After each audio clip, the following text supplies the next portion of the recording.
এইটা যদি বাসায় ট্রাই না করেন ভাইরে ভাই পুরাই মিস। আর বাসায় যদি ট্রাই করেন প্লিজ আমাকে ট্যাগ দিবেন। আসসালামু আলাইকুম গাইস, আমি আবার এসে পড়েছি।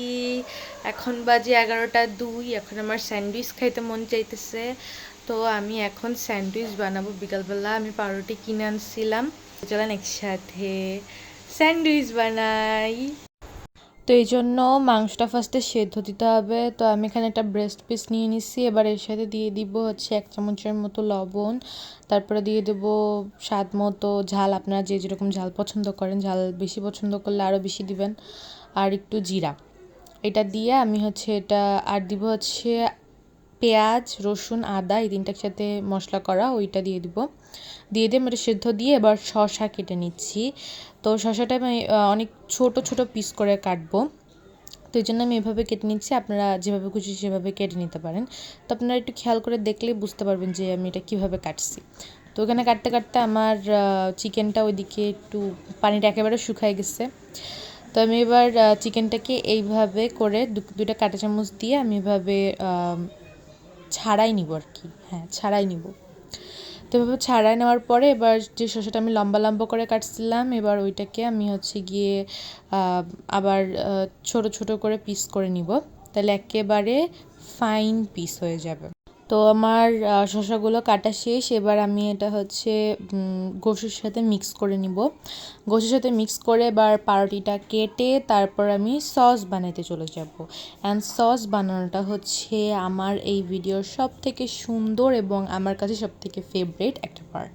তো এখানে আমি পাউরুটির যে কোনার যে সাইডগুলো থাকে ওই সাইডগুলা কেটে রেখে দিব, ওটা পরে অনেক কিছু করে ফেলবো।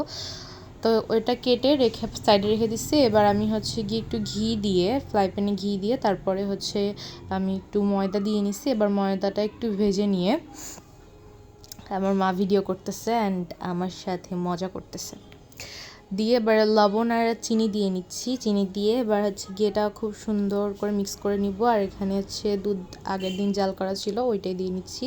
তো এখানে আমার দুধ এখানে ফুলফিল লাগছে, অবশ্য আমার সস এখানে বেশি হয়ে গেছিলো, আপনি চাইলে একটু কমও দিতে পারেন। আর এখানে আমি 1 টেবিল স্পুনের মতো গুঁড়া দুধ অ্যাড করছি একটু টেস্ট বাড়ানোর জন্য।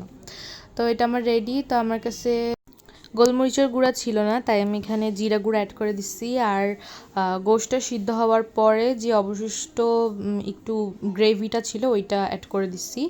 আর দিচ্ছি টমেটো সস আমি এর সাথেই অ্যাড করে দিচ্ছি। আর একটু আমি সার্ভের সময় অ্যাড করব, তো আপনারা চাইলে টমেটো সসটা বাদ দিতেও পারেন।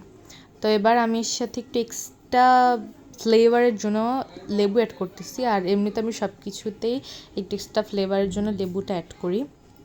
তো এবার আমি হচ্ছে লেবুটা অ্যাড করার পরে এবার আমি হচ্ছে সসটা ঢেলে নিচ্ছি। সসটা ঢেলে নিয়ে এবার আমি সবগুলো সুন্দর করে মাখায় নিয়ে এবার হচ্ছে পাউরুটির মধ্যে দিয়ে নিব।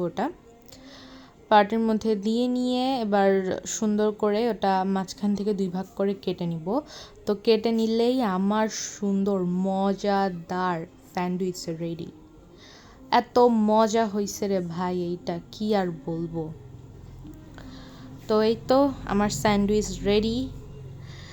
তো অবভিয়াসলি আমাকে জানাবেন ভিডিওটা কেমন হয়েছে। এবার টেস্ট করার পালা, এবং আমি খুবই এক্সাইটেড ছিলাম এটা টেস্ট করার জন্য। তো কমেন্ট বক্সে আমাকে অবশ্যই জানাবেন ভিডিওটা কেমন লাগছে, এবং বাসায় যদি ট্রাই করেন অবশ্যই আমাকে ট্যাগ করবেন। তো আজকের ভিডিও ছিল এই পর্যন্তই, দেখা হবে অন্য কোনো ভিডিওতে। আসসালামু আলাইকুম।